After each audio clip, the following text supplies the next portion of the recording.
आप सुन रहे हैं जयंती रंगनाथन की लिखी कहानी पारुल का ससुराल, हेमा निकम की आवाज में। एपिसोड 2, गलत फहमियां।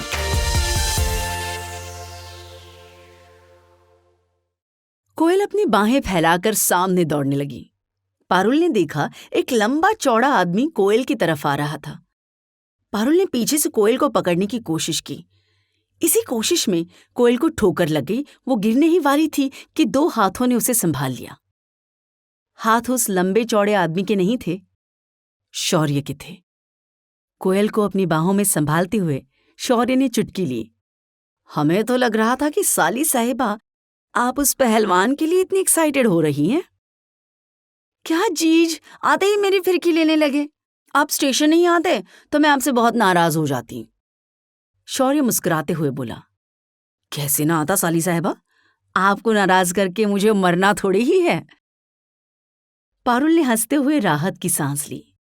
शौर्य को देखकर उसे भी अच्छा लगा कि चलो, उसका पति उसके घर वालों की कद्र तो करता है।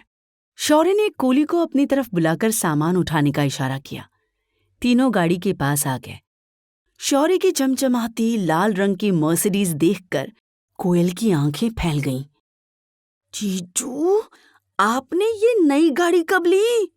पिछली बार तो आपके पास ब्लू रंग की शेवरलेट थी ना? शौर्य हंसने लगा। शेवरलेट नहीं, शेवरले। चलिए, आपको इसकी सवारी करवाते हैं। शौर्य ड्राइविंग सीट पर बैठ गया। पारुल उसके बगल में बैठ गई। कोयल पीछे की सीट पर अपना बैग फेंक कर बैठ गई। पारुल उसकी तरफ मुड़कर बोली, रास्ते में कोई प्रॉब्लम तो नहीं हुई? कुछ खा लिया था ना? यस दी। गुड। पापा को बता दिया तू पहुंच गई है? बता दूंगी दी। अच्छा जीजू, कितने की होगी ये गाड़ी?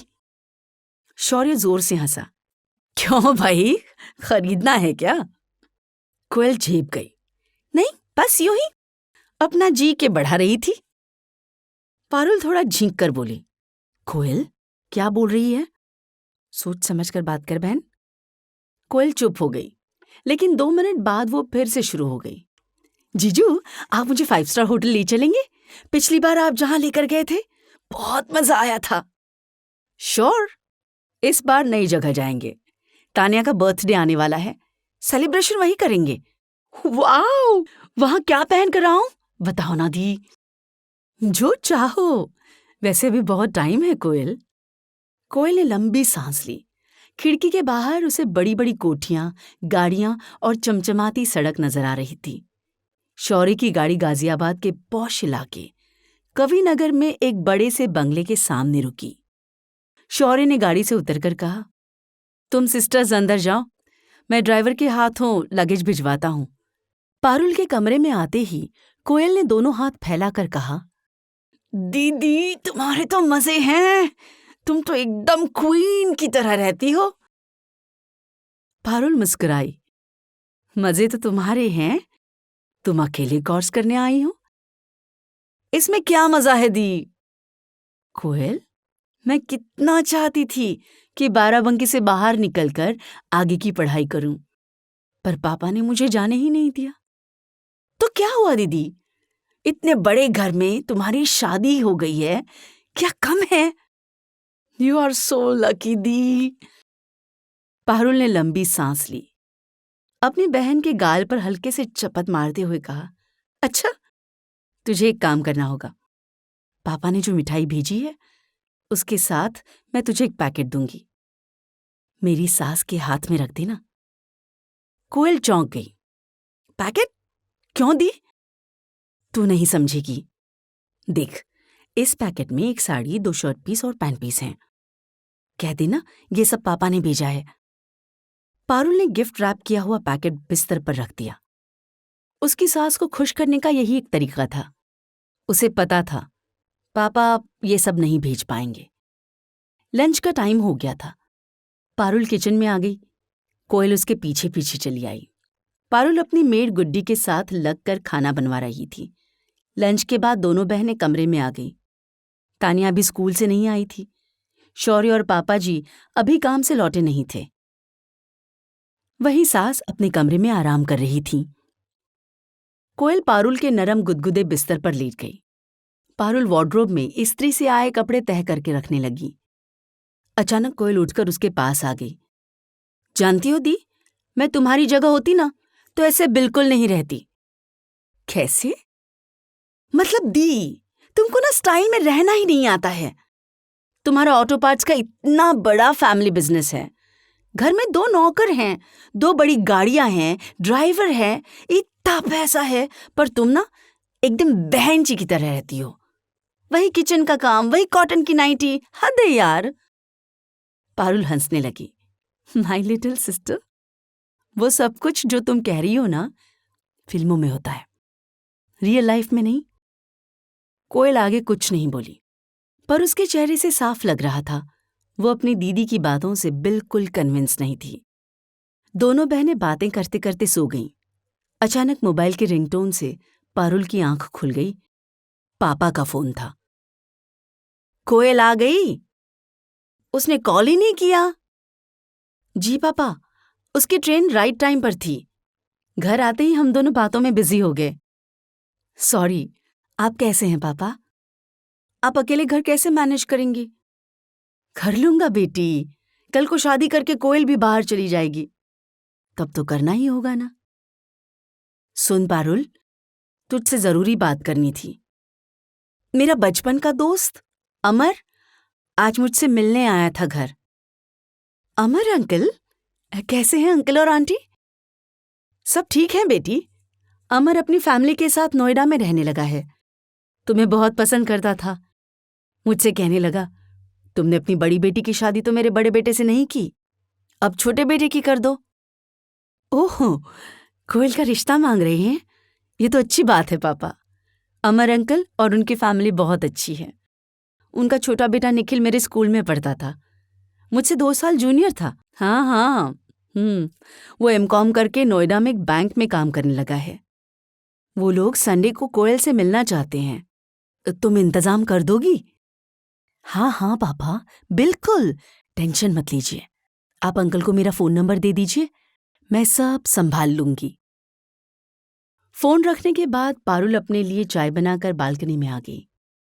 वो सोचने लगी, अगर निखिल से कोयल का रिश्ता हो जाए तो पापा के सर से एक बहुत बड़ी चिंता उतर जाएगी।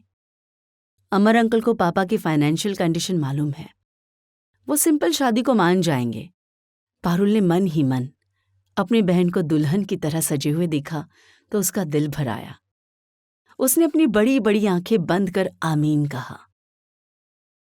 तान्या सुबह से एक्साइटेड होकर इधर उधर दौड़ रही थी। कोयल अभी अभी ब्यूटी पार्लर से बाल कर्ल करवाकर लौटी थी। पारुल उसके लिए गोल्डन कलर का पैरेलल और सरोस्की से सजा कुर्ता ले आई थी। वो श्योर थी कि इस ड्रेस में उसकी बहन कैटरीना से कम नहीं लगेगी। पारुल ने नोएडा के posh mall the great India place के मोती महल रेस्टोरेंट में अमर अंकल की फैमिली को मिलने के लिए बुलाया था। पारुल नीले चिकन के कुर्ते में तैयार होकर कमरे से बाहर आई। तभी तान्या दौड़ती हुई उसके पास आई। मम्मा, कि मौसी आपको बुला रही है। तान्या ने अपनी यंग मासी का यही नाम रखा था। तान्या के कमरे में कोयल का नया गोल्डन सूट जमीन पर बिखरा पड़ा था। पारुल चौंक गई। क्या हो गया कोयल? तुझे तो यह सूट बहुत पसंद आया था, फिर उतार क्यों दिया? दीदी, सूट इज ग्रेट, पर मैंने सोचा उनके सामने बहन जी बनकर क्यों जाऊं? मैं न्यू जनरेशन की लड़की हूं तो जीन्स में जाऊंगी ना। हद है, वो लोग तुझे देखने आ रहे हैं, उनके सामने जीन्स में जाएगी? हाँ, उन्हें पता होना चाहिए मैं क्या हूं। अगर मुझे उन लोगों ने सूट में पसंद कर लिया तो हमेशा यही एक्सपेक्ट करेंगे कि मैं सूट में ही रहूं। पगली है तू, पारुल ने उसे झिड़कते हुए कहा। ठीक है, तुझे जो सही लगे वो कर, पर जल्दी। हाँ, शौर्य गाड़ी में बैठ गए हैं। मैंने अमर अंकल को 5 बजे का टाइम दिया है, यही 4:30 बज गए हैं। कोयल ने जीन्स के साथ व्हाइट शॉर्ट टॉप पहन लिया। ये टॉप कल उसने पारुल के साथ मॉल में खरीदा था। कोयल तैयार होकर जब गाड़ी में बैठने आई तो शौर्य ने सीटी बजाते हुए कहा, वाह साली साहिबा, आप तो पहचान में ही नहीं आ रही। 3 दिन में आप बहन जी से बेबी हो गई हैं? आप भी ना जीजू। कोयल शर्मा गई। उनकी गाड़ी जैसे ही मॉल के गेट पर पहुंची, पारुल को रोड की दूसरी तरफ ऑटो से उतरते हुए अमर अंकल, उनकी वाइफ और निखिल दिख गए। पारुल ने उनकी तरफ इशारा कर कोयल से कहा, देख लो अंकल टाइम के कितने पंक्चुअल हैं। कोयल का चेहरा एकदम से उतर गया। उसने चौंक कर पारुल की तरफ देखा। दी, ये लोग ऑटो से क्यों आ रहे हैं? कि इनके पास गाड़ी नहीं है? पारुल धीरे से बोली, छुटकी, इससे क्या फर्क पड़ता है? कोयल ने बस सिर हिला दिया, पर उसका चेहरा एकदम से बुझ गया था। पारुल गाड़ी से उतर गई। उसने कोयल और तानिया को भी उतरने का इशारा किया और मॉल के दरवाजे के पास अंकल का इंतजार करने लगी। शौर्य गाड़ी पार्क करने चला गया। अंकल दोनों बहनों से गर्मजोशी से मिले। पारुल ने अंकल के पांव छुए तो उन्होंने उसे तुरंत गले से लगाकर कहा, पारुल बेटी तो बिल्कुल वैसी ही है, जरा भी नहीं बदली। निखिल थोड़ा सा गदगदा था, पर हाइट अच्छी थी। पारुल से उसने स्कूल की बातें शुरू कर दी। रेस्टोरेंट में वो बैठे ही थे कि शौर्य भी वहां आ गया। सब बोल रहे थे सिवाय कोयल के। वो सिर झुकाए चुपचाप बैठी थी। कोल्ड ड्रिंक और तंदूरी पनीर टिक्का और वेज कबाब आ गया।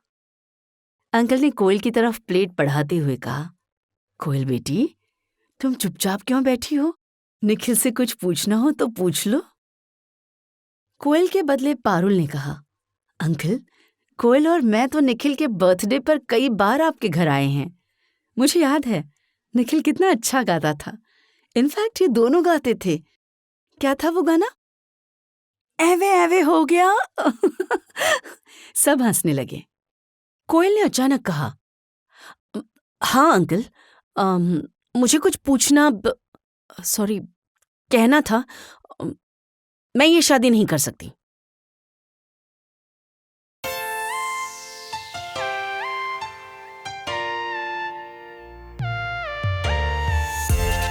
अभी आपने सुनी जयंती रंगनाथन की लिखी कहानी पारुल का ससुराल, हेमा निकम की आवाज में।